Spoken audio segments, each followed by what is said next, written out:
Hey guys, I'm Tiger.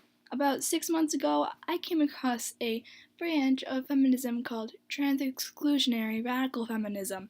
Now, this was quite shocking to me as I had only known of feminists like Big Red and Trigglypuff. As you can imagine, I was new to the anti-SJW community, having been very recently red-pilled. I had only known of intersectional feminism, which is what I used to identify with. I wasn't too deep into intersectional feminism. I had only learned of buzzwords such as problematic after I'd revealed myself to be an anti-feminist. Now, being an anti-feminist, I'd gotten a better understanding of feminism than when I was a feminist. Funny, huh? And then I found out about TERFs. Now I got the idea to make this video from an awesome YouTuber called Prince of Queens. I recommend you check him out. His channel will be in the description. I'm going to take a look at TERF feminism and analyze their views. So I searched for a few websites run by TERFs. Here are my findings. I obviously have bias since I consider myself a trans ally, but I will try my best to be indifferent while examining the views of TERFs, and I will attempt, keyword attempt, to insert my opinions after I analyze the beliefs of these people. So many TERFs have said that TERF is a slur and instead call themselves gender critical. The first website I will be looking at is sexnotgender.com. I have looked through some of their stuff and I find it quite interesting. The maxim, trans women are women, is a false equivalency that means at least three things. First, it means that being raised as a girl from birth is not as important or relevant aspect of being a woman, because one can be a woman without these formative experiences. Second, it means that having a female body is not an important or relevant aspect of being a woman, because one can be a woman without being female-bodied. And third, it means that to be a woman simply reflects an individual's desired relation to the social category woman rather than serving as shorthand for the physical and cumulative experiential realities specific to female-born and certain intersex people around the globe. So a lot of trans-exclusionary feminists seem to share the view that if you have not experienced being raised as female, then you can't be a woman. I think being trans is more complex than just wanting to be called she. Moving on. Reducing the experience of womanhood to a subjectively defined inner knowledge that is inclusive of anyone who claims to have such inner womanly knowledge erases the lived realities and material constraints placed on women and girls from birth, regardless of whether women enjoy being women or not, regardless of what they identify with other women or not. I will not trivialize these objective realities in order to validate the subjective identities of few. That is not a statement of hate, it is a practical refusal to prioritize identity theory over women's real lives. So what I'm getting is that these people will use anecdotal evidence that because trans women lived as male as children and teens, they should not be referred to by society as women. Now I'm going to be looking at Gender Critical Dad. I actually had a conversation with him on Twitter once. Him and some other girl were arguing with a YouTuber, and I ended up joining the discussion. It was interesting, really. So much to learn from this. And let me just add, he forgot to put an apostrophe. It's a great lesson for men and warm, compassionate, and accessible explanation of why women have to have women's spaces and set their own boundaries.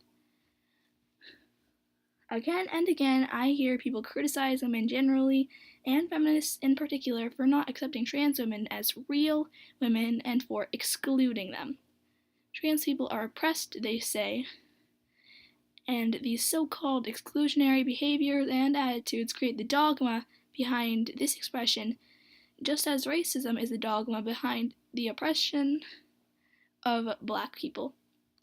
It is misguided, they say, and dangerous, and is called transphobia, which makes you, me, and anyone who doesn't agree with them a bigot who deserves to go to hell with all the fascists and racists. Now, I can somewhat agree with this. Some women might have some events such as the Women's March that centers around biological females and their reproductive rights. Now, I know this isn't the exact same thing, but I can somewhat agree. My instinctive feeling is that the idea of us having a gender identity, innate and separate from our biological sex, is a load of bollocks. Ooh, Sargon, we have another British guy. It is no more valid than talking about possession by demons. I know that's him being overly British. Before peak trans, I kept quiet about that, thinking it was my problem. That if a small number of people who wanted to live their lives telling the world they were the other sex, it was their business. I've learned a lot about how transgenderism is being used to invade women's bases, not just toilets, but changing room, dormitories, hospital wards, clinics, prisons, and even rape crisis centers, and counseling. I've learned how trans ideology is not a liberation from sexism and gender. It fetishizes and supports the restrictions imposed by gender, but only offers the illusion of an escape at the cost of living a delusion and imposing that delusion on the rest of the world. Okay, so I can agree with you on the changing room thing. I can see how some people would be uncomfortable. So, now he talks about detransitioners. It turns out people who had been diagnosed as trans, who had been as really trans as any trans person, had worked out their own way of dealing with gender dysphoria, and that way doesn't need surgery or hormones. That way accepts that the discomfort is real and examines the social and mental process that lead up to it. In doing so, it strips the trans narrative of its validity. It exposes that transition may not help dysphoria, but can make it worse.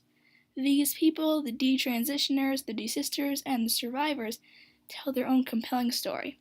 So a lot of trans-exclusionary feminists will use the examples of detransitioners such as Walt Heyer to validate the argument that trans people can be cured without transitioning. I said I was going to wait till the end to express my opinions, but here we go. Many trans people have taken their own lives, such as Leela Alcorn, because they couldn't transition. It seems as though Heyer was conditioned to have transgender feelings. However, in the case of Leela Alcorn, she was not conditioned to be a woman or to be even feminine. She was conditioned to the opposite, and that led to her suicide. So I know I'm critical of anecdotal evidence, but in some instances, it can give you a view into the mindset of those whom you disagree with. I will be examining my discussions with TERFs on Twitter. So, some TERFs will troll trans anti-SJW YouTubers now and again, so I've talked to them, and they really didn't take a liking to me. They explained that you can't change your biological sex, which I agree with. Then we started autistically screeching about how surgery doesn't make you trans, and how trans men with beards and muscles, and even wieners, are still female. It was funny, really. I've looked at videos made by TERFs and seen TERFs on Tumblr. Tumblr. Let that sink in. So, here's what I've discovered to be some of the core beliefs of this branch of feminism. So, they are against children transitioning. They want only biological women in the women's restrooms, changing rooms, hospitals, etc. Most of them are anti-SJW. They believe that there are two genders, and they don't believe in male or female brains. In conclusion, I really don't take a liking to these people. While some of their arguments are rational, many of their arguments are just absurd. Thank you for watching. Have a nice day, and don't forget to subscribe.